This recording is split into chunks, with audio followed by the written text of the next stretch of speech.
Okay, so I'm making a video because I know the best way to learn something is to teach it. Well, if I don't have anybody to teach, I make a video about it. So that's why I'm doing it. If somebody runs across it, great. But again, these are like my notes. These are how I take notes and make videos about something that I have an epiphany on. This one's going to be about church. Um, I might make this 3 videos. I might make this 2. YouTube keeps on cutting me off and making it, so we'll see. I believe that there's 2 types of churches, and I believe that there's those 2 types of churches are completely determined on how they grow. Um, the first type of church that I know of is a church based on morality, and I'm born and raised in the Midwest. Something that I really noticed in the Midwest that's way different than out here is there's a lot of division within the church, and that's why I believe that the church is based on morality. Churches bases on morality are things like um, if I think that the Sabbath should be holy and you say that's not a law, why does it do that? If I say that pork should not be eaten and you say that's not a law, why does it matter? It's where you start getting these gray areas where you and I disagree in, but it caused such a division that we're willing to split over time. And that's how you get the Baptists versus the Pentecostals. That's how you get the Seventh Day Adventists versus the Mormons or whoever. Um, you just start getting these things and these different churches that have such passionate different beliefs, and I believe that's based on the wrong foundation. Um, and I think that it causes so much division that people on the outside looking in, they see us fighting amongst each other, saying, "No, we're not Catholic. No, I'm not Pentecostal. Those guys don't know what they're talking about." Why would anybody from the outside world ever want to come into a fighting house, right? It's like a house is on fire. We're punching one another. I'm like, yeah, come on in. This is eternal life. This is where peace. Our yoke is easy. Yet we're fighting our internal, body. The way to look at a church is it's a Christian network, first of all. It's not a building, it's not a denomination, it's a network, it's a group of people. And the Bible, first and foremost, talks about making disciples make disciples. I don't see many churches in the Midwest having great discipleship programs. I don't see many people knowing how to lead a group of people. It's not a network of disciples and the apostles and all that stuff. It's one guy teaches to a bunch of people on Sunday and hopefully they get something out of it. I don't see evangelism working the way it should. I think it's one person trying to bring another person to church in front of the man. The problem with that is a couple of things. First of all, what if the man falls? What if the man has a sex scandal? Then what happens? Well, the church usually is going to go through a lot of repercussion. The outside world is like, that's exactly what I expected. They're all hypocrites.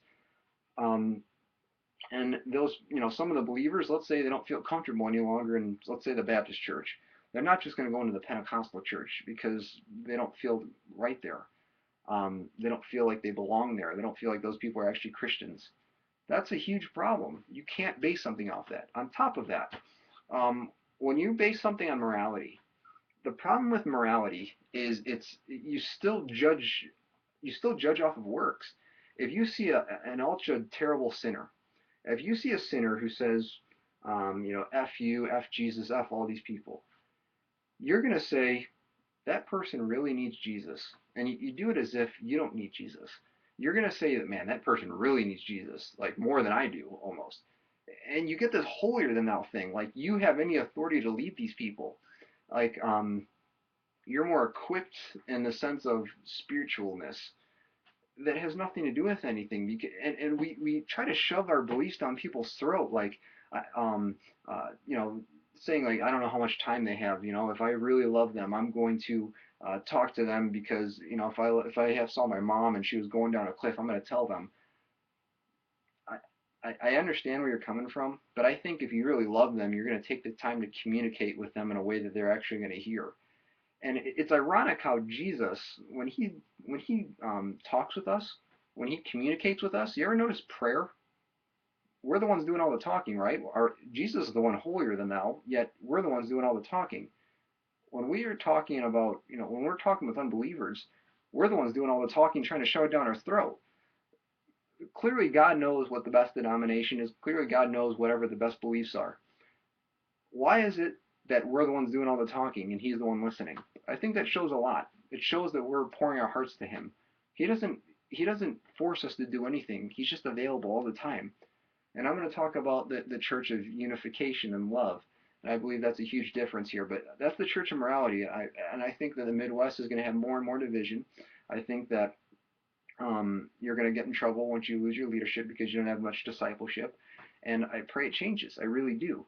But I think that if you base yourself on morality, you're going to start judging your own family. You're going to start judging your own Christian network. You're going to start questioning the faith because you don't really know what's going on anyway. And I think you really cancel out a lot of the blessings that is part of the Christian faith. So the church of morality is something that is very dangerous. It's something that it's literally the root of what Jesus came to destroy. And I think that what the Pharisees and the Sadducees and all those other guys did, they were the church of morality. And I think that we're just an extension of it now. I think Jesus is going to return soon to be able to do that. Hopefully, maybe not. And now, next, I'm going to talk about evangelism in the church of unity.